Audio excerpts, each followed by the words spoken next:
Here we go. Hi, everybody. We are Happy Thursday. back in the office. Tea Party Thursday. Yes. We had a couple weeks. We had 2 weeks that we were off. So 2 weeks ago, I guess. In different locations. Yeah, 2 weeks ago we were outside and hot and sweaty. And then last week we were on our own. Yeah. So we made our little individual videos, and which was fun and scary. And we can do hard things. That's right. So we did. Yeah. But so we're excited to be back here today, and Jen is getting ready to go on vacation. I'm going on vacation. I'm going to see my daughter. Shout out, Mama Michaela. So that's super exciting. Yeah, super exciting for you. So we were kind of, we were gonna just like throwing this out there. We didn't really know what we were gonna talk about.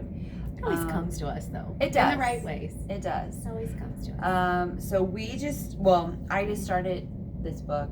It's called You Deserve It. I don't know if you can read that. The Missing Answer to the Life You Want. So it was written by a doctor that we currently, as an office, are kind of doing coaching and mentorship with. Yeah.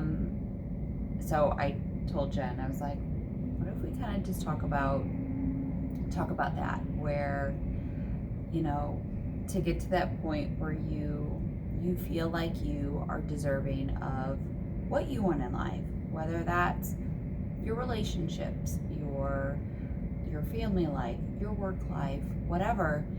Sometimes you might be constantly working and striving and doing all these things, and you're just not hitting that mark that you want to hit.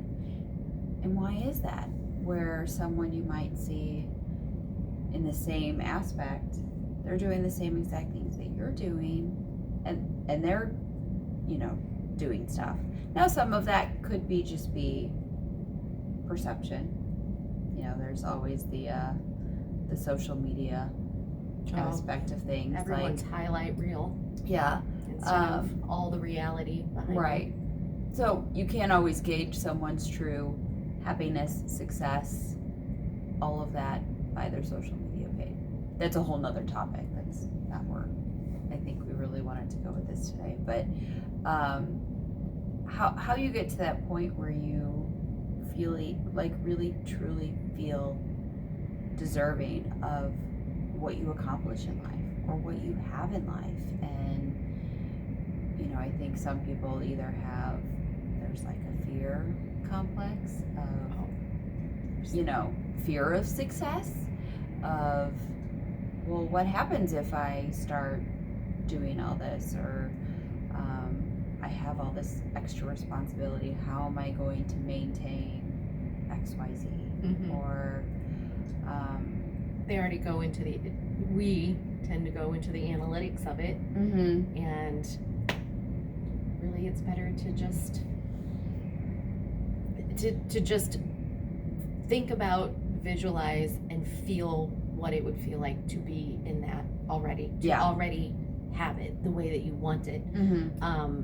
Because I love the way that book is titled. Mm-hmm. Do you believe you have what you deserve? Right. And what do you want? Like, some people are like, well, this is just the hole that I've made for myself. Okay, well, you have a choice, and you can take action to change it too. Right. And that's easier for some people than others, but at the same time too, what do you believe you deserve? Yeah. And by no coincidence, I don't know if you remember, but I showed you what I wrote in my planner at the beginning of the week. I had read something, and in my planner on Thursday, I wrote, how you feel about yourself determines how you create.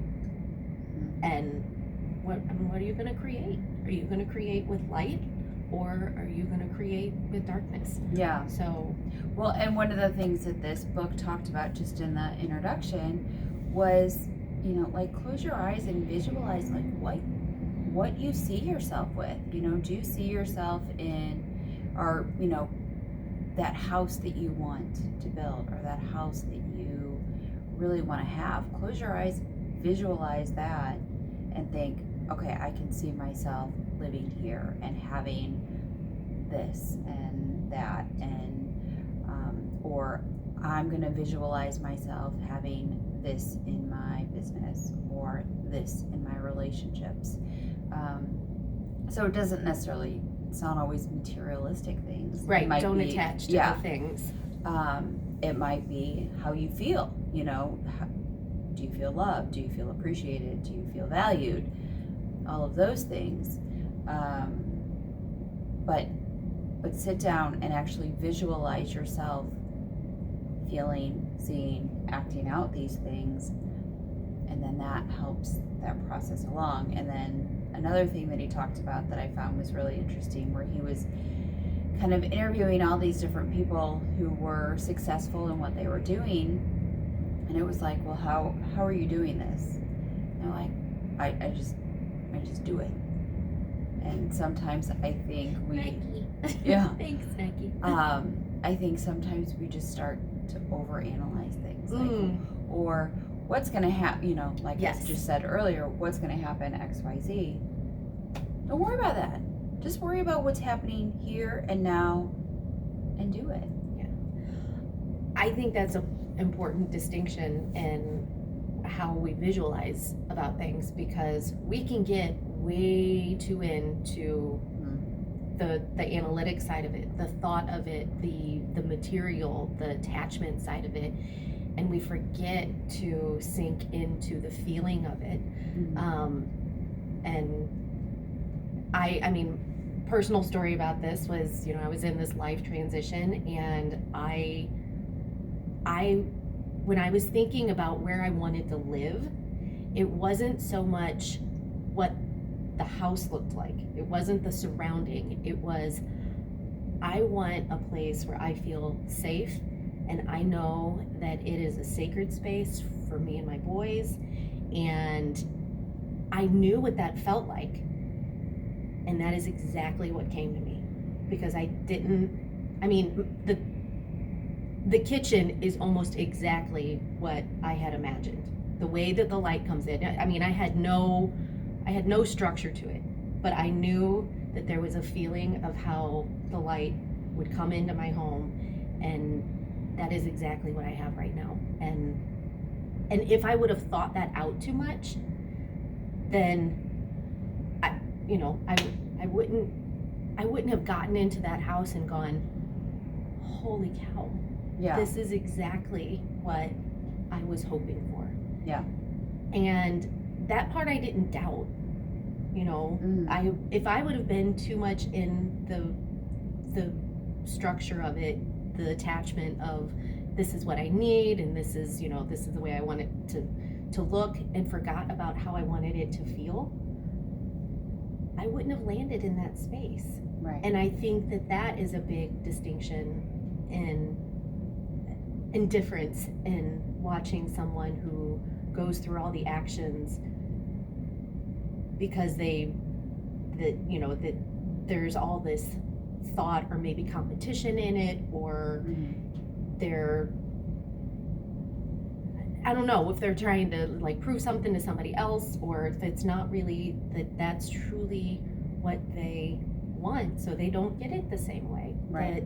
It just comes to somebody. I think I read a quote by Warren Buffett that said, "I never doubted I was going to be rich."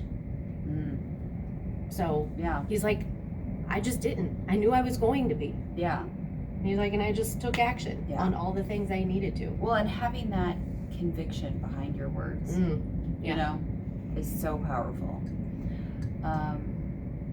And it's not easy to get to the root of that. Where these things, these thoughts and feelings and limiting patterns, beliefs, any of that comes from, and it takes time to sit down and really think about it. Yeah. What do I deserve? So we're kind of just in that beginning process of going through this, you know, and you're always evolving as a person. You should be. Yeah, you should be. You should always be evolving as a person. And you should want to be. You know, it does take work.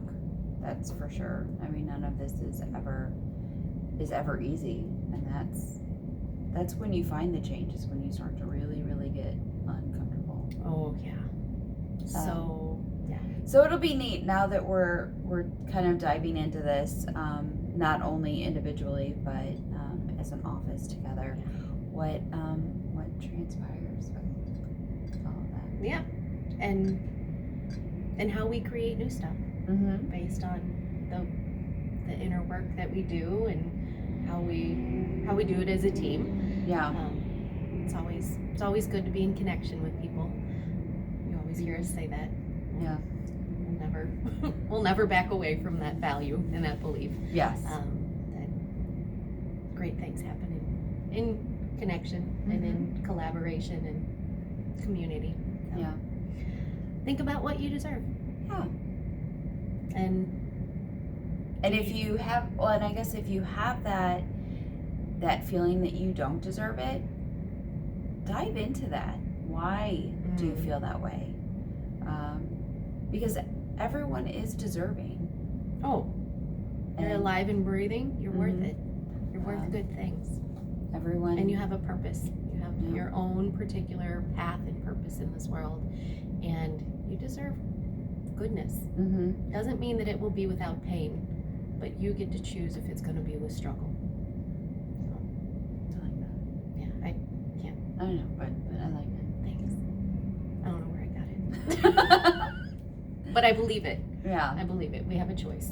We always have choice. And hard work, we've said this one before, it takes just as much hard work to be in misery as it does to be in joy. Yeah, absolutely. And really sink into that. Visualize that, feel it, find the emotion of where joy is for you, and maybe it is something material. You deserve those too. If you're, if you are working hard and you have a goal in mind, maybe it is something material. I know what mine is. I know what yours is too.